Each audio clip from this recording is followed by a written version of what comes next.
blending the tastes of North and South Korea in a kitchen in Los Angeles. Kim Jong-hee was in the North Korean military for 10 years before taking the chance to flee. She and fellow defector Charles met in South Korea before moving here. She says the difference is like heaven and earth. From her military experience, she said North Korea isn't capable of carrying out the threats. The president is young, she said, and he's trying to show the country he's strong.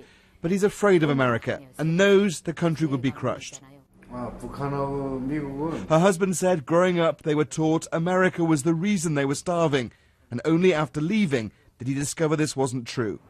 Koreatown is the largest concentration of Koreans living outside Asia, and amid talk of war, there's concern not just for relatives back home, but the threat of attack here as well.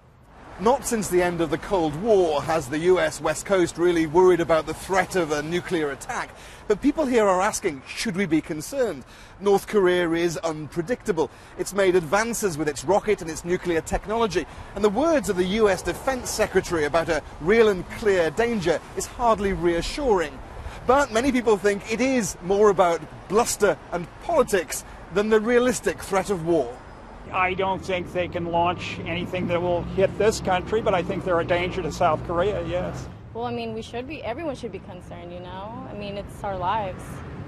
You know, it's just a lot of talk from this guy, and he's just trying to run his mouth, and I just don't think there's going to be a lot to come from it. I mean, as much as I'm concerned, I'm not really sure if they're actually going to follow through it. They've made numerous threats to South Korea and never really followed through. There's been speculation that maps blown up from North Korean photos may show possible targets like Los Angeles, but there's doubt over their capability. And the reason that I'm actually not that worried is that we believe them, that they will hit us back if we attack first. That's why we won't preemptively strike. And I'm quite sure that the North Koreans believe us, that if they start something, we will hit them. So actually, deterrence is fairly stable on the peninsula. Charles and Jung-hee Kim doubt the talk will become war. She's optimistic.